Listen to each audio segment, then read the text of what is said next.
আজকে আমি যে তিনটি ভর্তা দেখাবো যা দেখে আমি গ্যারান্টি দিয়ে বলতে পারি সবার জিভে জল এসে যাবে। তো হে গাইস, আসসালামু আলাইকুম। আশা করি আপনারা সবাই ভালো আছেন। আজকে আমি তিনটি ভর্তা রেসিপি দেখাবো। তো প্রথমেই আমি এখানে ভর্তা বানানোর জন্য শুকনো খোলায় শুটকি মাছ ভেজে নেব। এটাকে আমি ভেজে তারপর ধুয়ে নেব। তো এটা ভেজে আমি পানিতে ভিজিয়ে দিয়ে এটাকে আমি এখন ভালো করে ধুয়ে নেব। তারপর আমি এখানে আলু ভর্তা বানানোর জন্য এখানে আমি পাতলা পাতলা করে আলু কেটে নিয়ে এটাকে কড়াইয়ের ভিতরে দিয়ে সামান্য পরিমাণে তেল দিয়ে আর একটু লবণ দিয়ে এটাকে ভালো করে ভেজে নেব। মানে আমি আজকের এই আলুটা পানি ছাড়া ভেজে নেব আর কি। তো অনেক সময় পানি দিয়ে আলু সেদ্ধ করার পর ভর্তাটা বানানোর সময় একটু পানসে পানসে লাগে, আর এই পদ্ধতিতে ভর্তা বানালে একদমই পানসে পানসে লাগার কোনো চান্স নেই। তো এই তো দেখতেই পাচ্ছেন আলুটা সেদ্ধ হয়েও গেছে। আমি এরকম ঢেকে ঢেকে অনেকক্ষণ যাবতীয় আলুটা সেদ্ধ করে নিয়েছি।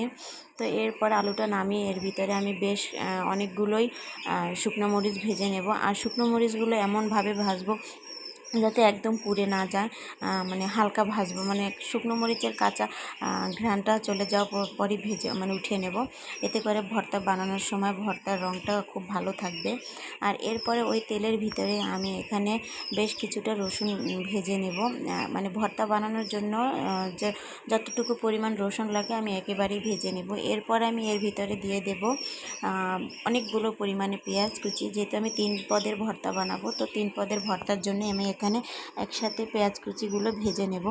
আর পেঁয়াজ কুচিটা আমি একদম ব্রাউন করে ভেজে নেব। হালকা করে ভাজলে হবে না, তাতে করে ভর্তাটা বানানোর পর খেতে ভালো লাগবে না। এই তো আমার পেঁয়াজ ভাজা হয়ে গেছে। এরপরে আমি এর ভিতরে দিয়ে দেব ধুয়ে রাখা কাচকি শুটকি মাছগুলো। এটাকেও আমি ওই তেলে ভালো করে ভেজে নেব। এরপরে আমি সর্বশেষ ভেজে নেব এখানে চীনাবাদাম। আজকে বাদাম ভর্তা বানাবো, সেই জন্য চীনাবাদামটা শুকনো খোলায় ভালো করে ভেজে নেব। আর ভাজার সময় তেলের প্রয়োজন হবে না, শুধু শুকনো খোলায় ভেজে নিলেই হবে। আর বেশি ভাজতে যাবে না, তাহলে কিন্তু বাদামটা পুড়ে যাওয়ার সম্ভাবনা থাকে, আর পুড়ে গেলে বাদামটা কিন্তু তিতো লাগবে ভর্তা বানানোর পর। এই তো আমার বাদামটা ভাজা হয়ে গেছে।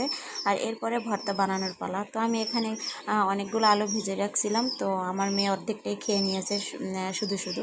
মানে লবণ দিয়ে ভাজার পর অনেক মজা লাগছে এইটা। তো এরপর আমি এখানে শুকনো মরিচ নিয়ে নিলাম 3-4টার মতো, আর ভাজা পেঁয়াজ নিয়ে নিলাম, লবণ স্বাদ মতো লবণ নিয়ে এরপর আমি এখানে সরিষার তেল নিয়ে ভালো করে আলুটা মেখে নেব। তো ব্যাস তৈরি হয়ে গেলো আমার প্রথম ভর্তাটা। আর আপনারা চাইলে এটাকে পাটায়ও বেটে নিতে পারেন, যেহেতু আলুটা মানে ভাজা আলু, তো একটু শক্ত শক্ত থাকতেই পারে। তো এই তো আমিও পাটায় একটু বেটে নিলাম। তো যাই হোক, প্রথম নাম্বার ভর্তা আমার রেডি। এরপরে আমি দ্বিতীয় নাম্বার ভর্তা বানানোর জন্য এখানে পাটার উপরে আমি বাদাম নিয়ে নিলাম, তারপরে পেঁয়াজ ভাজা নিলাম, আর এখানে 4টের মতো রসুন কোয়া নিলাম। আর এখানে আমি এরপরে নিয়ে নেব বেশ কিছুটা পরিমাণে শুকনো মরিচ আর স্বাদ মতো লবণ। আর আপনারা আপনাদের ঝালটা যার যার স্বাদ অনুযায়ী নিয়ে নেবেন, কিন্তু আজকে আমি যে ভর্তাগুলো বানাচ্ছি একদম স্পাইসি করে বানাচ্ছি, মানে অনেকটা পরিমাণ ঝাল দিয়ে বানাচ্ছি। তো এরপরে আমি এটাকে পাটায় একদম বেটে নেব। আর শিলপাটার বানানো ভর্তা তো স্বাদের তো কোনো তুলনা হয় না, সেটার বলার ভাষা রাখে না। তো এই তো আমার দ্বিতীয় নাম্বার ভর্তাটাও রেডি হয়ে গেল, বাদাম ভর্তা। তো এরপরে লাস্ট ভর্তা যেটা শুটকি মাছের ভর্তা। তো এই ভর্তাটা কিন্তু অসম্ভব ভালো লাগে। আমি এখানে প্রথমে শুটকি মাছ নিয়ে নিলাম ভেজে রাখা, তারপরে অনেকগুলো শুকনো মরিচ ভাজা দিয়ে বাকি যে পেঁয়াজ ভাজা রসুন ভাজা ছিল সেটাকে দিয়ে এবার স্বাদ মতো লবণ দিয়ে এখন আমি এটাকেও ভালো করে বেটে নিব। তো এরকম করে খুব সহজেই সিম্পল উপায়ে কিন্তু আমার 3 ধরনের ভর্তা রেডি হয়ে গেল। তো আমি এখন শুটকি মাছটাকে বেটে নেব। আর বাটার সময় অবশ্যই খেয়াল রাখবেন কোনো প্রকার পানি দেওয়া যাবে না, তাহলে কিন্তু ভর্তার স্বাদ কিন্তু অতটা ভালো আসবে না। এই তো আমার ঝটপট করে বানানো 3 পদের ভর্তা রেসিপি রেডি। এরপর আমি খেয়ে দেখাই চলুন। আপনারা অবশ্যই কমেন্টস করে জানাবেন যে আমার ভর্তাগুলো আসলে কেমন হয়েছে, আর আপনাদের কার কোনটা ভর্তা বেশি পছন্দের, বাদাম ভর্তা না শুটকি ভর্তা না আলু ভর্তা। তো এত মানে মজা হয়েছে যে কি বলবো, যে মুখের ভিতরে যে শুধু ভাতই দেই আর কি, এরকম অবস্থা। তো আজকে এই পর্যন্তই, দেখা হবে অন্য কোনো নতুন একটি রেসিপি নিয়ে। তো আপনারা সবাই ভালো থাকবেন, সুস্থ থাকবেন। আজ এই পর্যন্তই। তো দেখতেই পাচ্ছেন আমি একে একে কিন্তু সবগুলো ভর্তা দিয়ে আপনাদেরকে খেয়ে দেখাচ্ছি। জাস্ট ওয়াও হয়েছে খেতে। একটু স্পাইসি করে বানাবেন, ভর্তা বিশেষত একটু ঝাল দিয়ে খেতেই ভালো লাগে।